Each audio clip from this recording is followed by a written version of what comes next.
dapat aku miliki di dalam hidupku, hatiku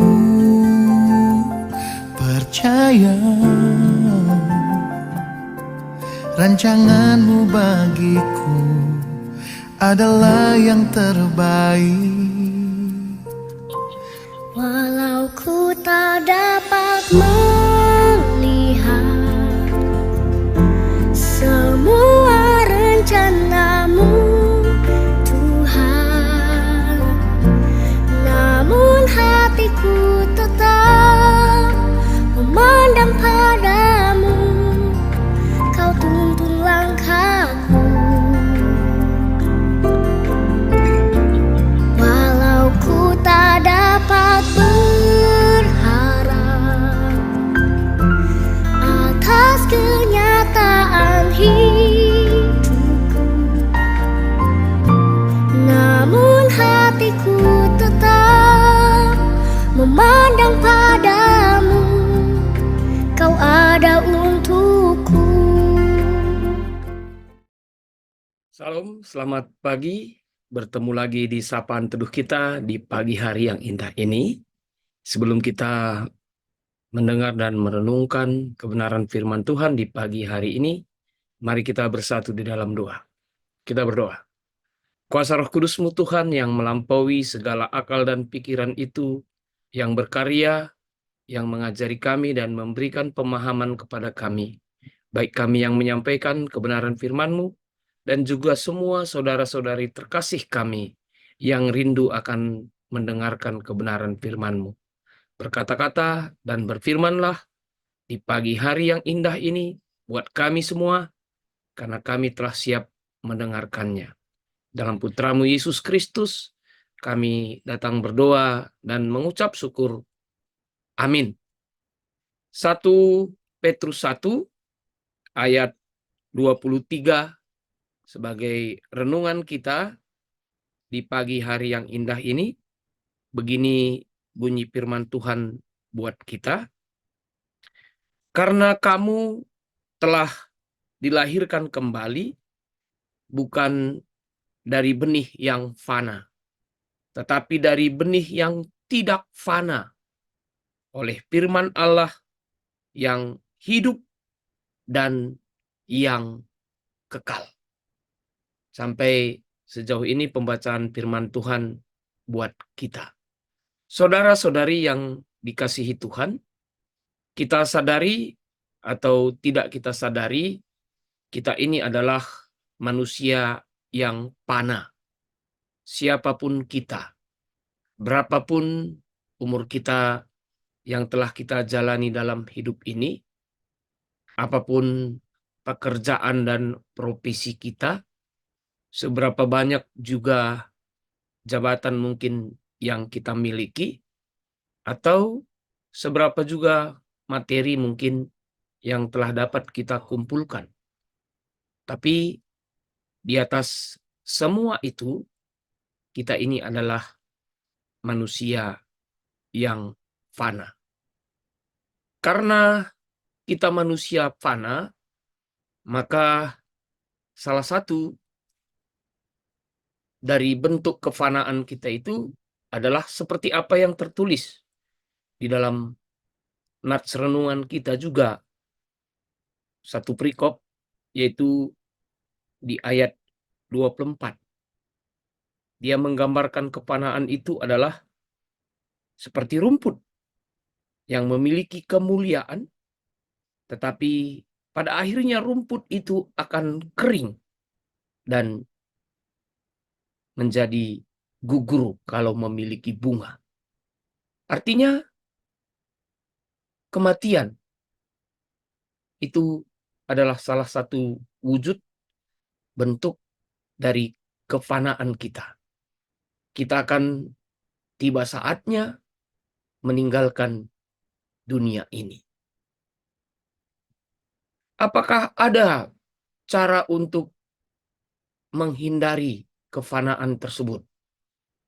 Apakah manusia dengan segala usahanya bisa menghindari kefanaan tersebut?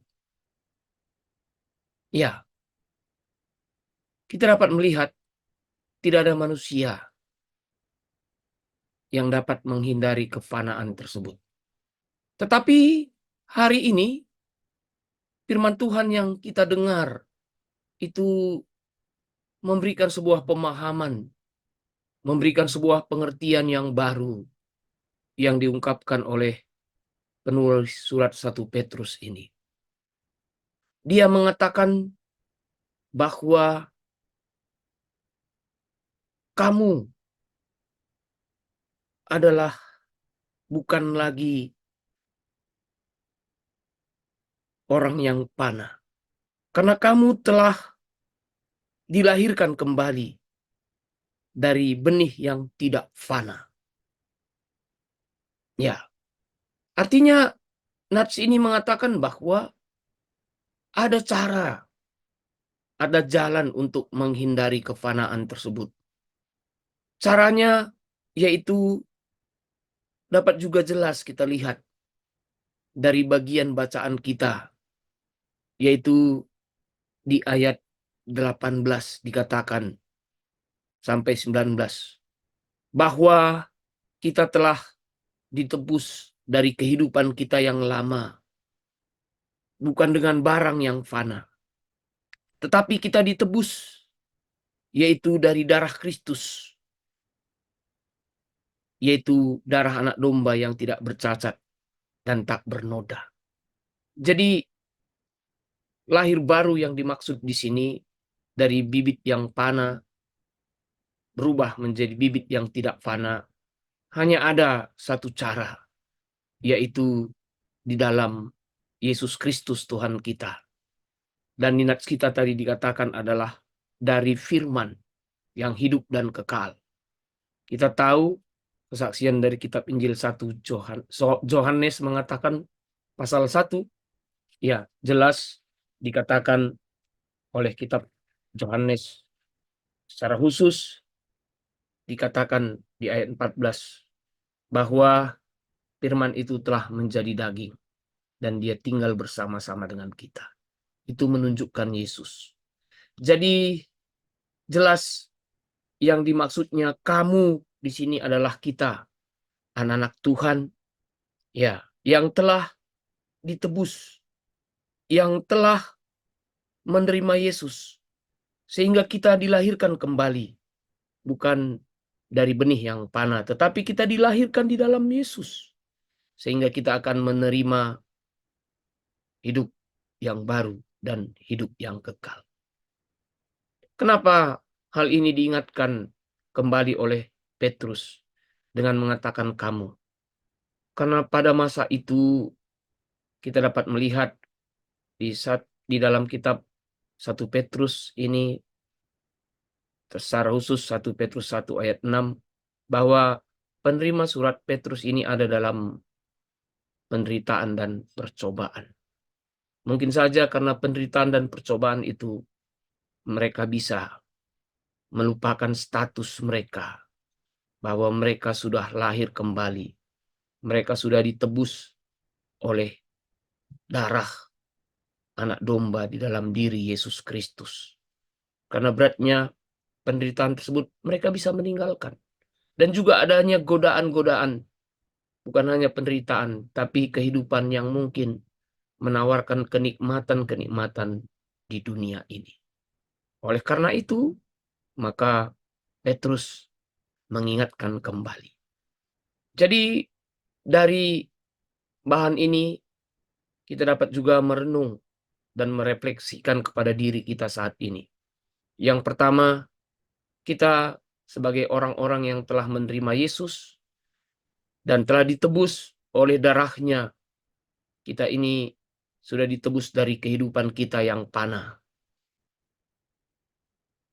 Kita sangat bersyukur dan berterima kasih. Dan penebusan itu bukan karena hebat dan gagah kita, tetapi semua dilakukan oleh Yesus karena kasih-Nya kepada kita.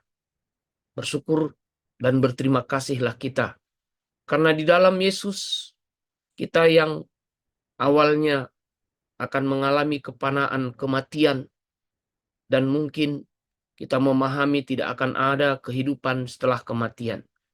Tetapi dengan penebusan yang dilakukan Yesus, rupanya kita akan menerima hidup yang kekal di dalam Yesus. Saya dan Anda yang mendengar firman Tuhan di pagi hari ini memiliki status yang baru. Kita bersyukur. Yang kedua, tentu seperti apa yang dialami oleh jemaat yang mendengarkan surat Petrus ini, itu juga yang kita alami saat ini. Mungkin banyak pergumulan-pergumulan yang terjadi di dalam hidup kita.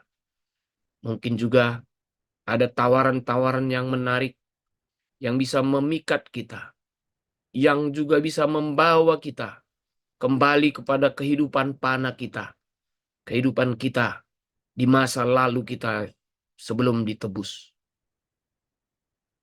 Hari ini kita diingatkan akan itu.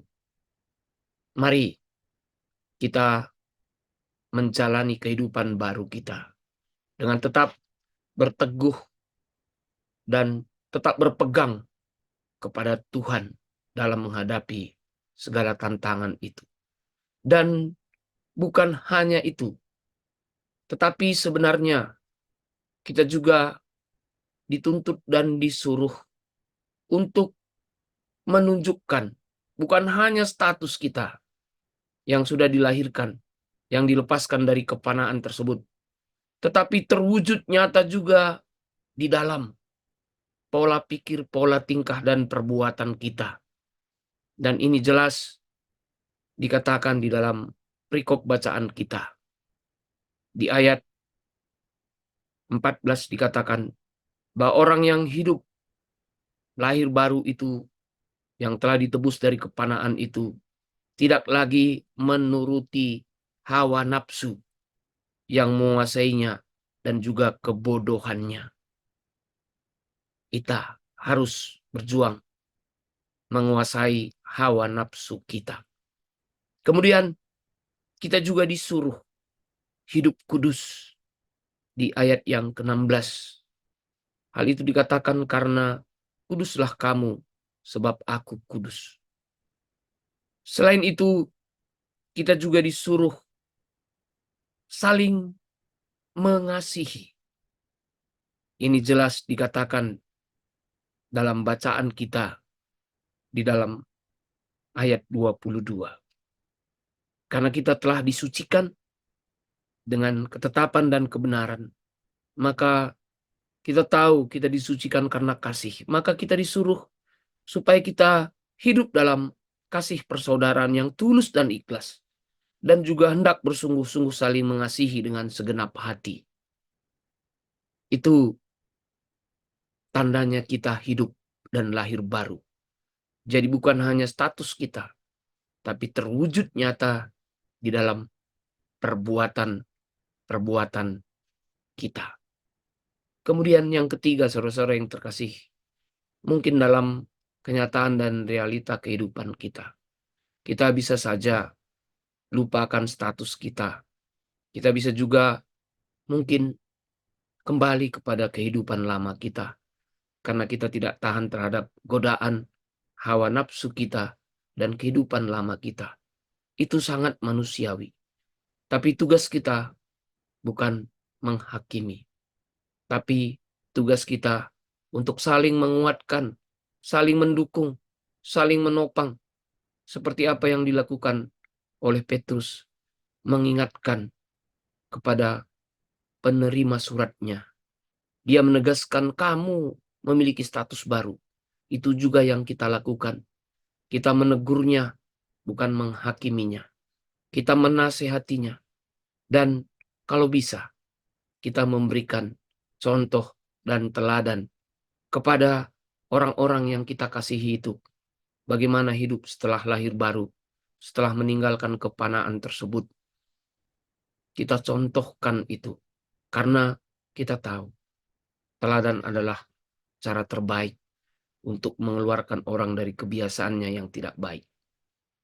Teguran kita yang keras, mungkin penghakiman kita tidak akan mengubah orang. Hukuman tidak akan menghukum, tidak akan merubah orang. Tetapi ketika kita memberikan teladan, itu bisa mengubah orang. Yang terakhir, sampai kapan kita menunjukkan kita telah lahir baru? Ya, jelas sekali awal perikop ini dikatakan bahwa kita tetap menunjukkan bahwa kita orang-orang yang telah ditebus dengan barang yang mahal, bukan dengan barang yang fana. Sampai pada waktu pernyataan Yesus Kristus atau pada kedatangannya kembali. Mari kita lakukan tugas kita. Minta tuntunan Roh Kudus sehingga kita tetap mampu menunjukkan dalam hidup kita siapapun kita. Kita adalah orang-orang yang lahir baru.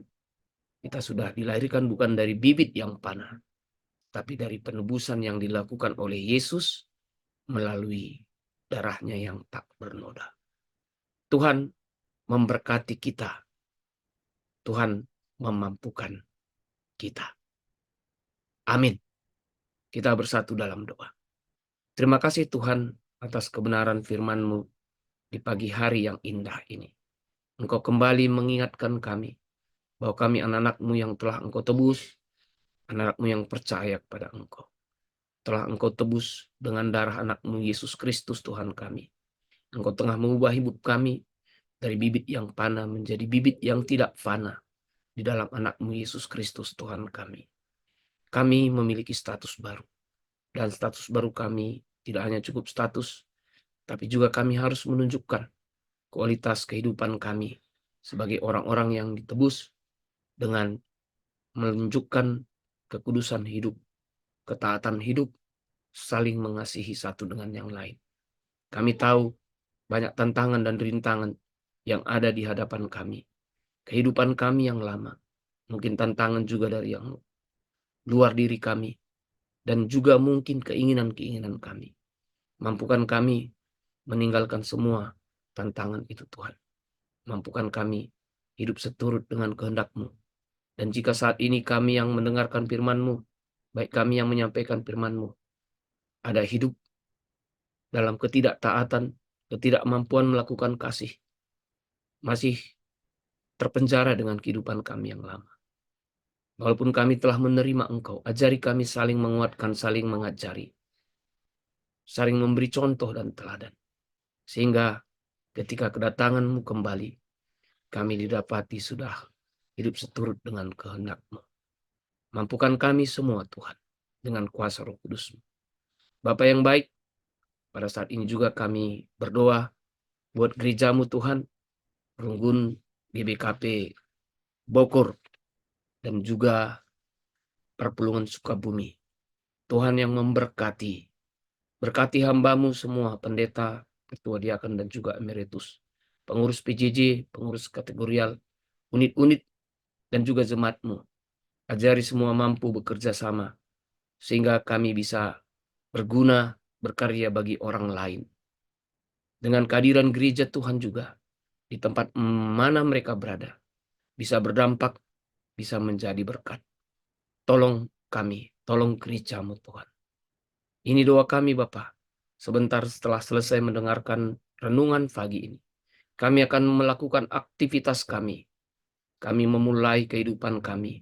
Tuhan yang memberkati kami. Tuhan yang menolong kami. Tuhan yang menjaga kami. Ini doa kami Bapa. Kami panjatkan kepadamu dalam satu nama Putra-Mu Yesus Kristus yang telah mengajari kami mengucapkan doa Bapa kami. Bapa kami yang di sorga, dikuduskanlah namamu, datanglah kerajaan-Mu, jadilah kehendak-Mu di bumi seperti di sorga. Berikanlah kami pada hari ini makanan kami yang secukupnya, dan ampunilah kami akan kesalahan kami, seperti kami juga mengampuni orang yang bersalah kepada kami. Dan janganlah bawa kami ke dalam percobaan, tetapi lepaskanlah kami daripada yang jahat, karena Engkau-lah yang punya kerajaan, dan kuasa, dan kemuliaan sampai selama-lamanya. Amin. Salam, selamat pagi, sampai bertemu lagi di sapaan teduh kita di lain waktu. Tuhan memberkati.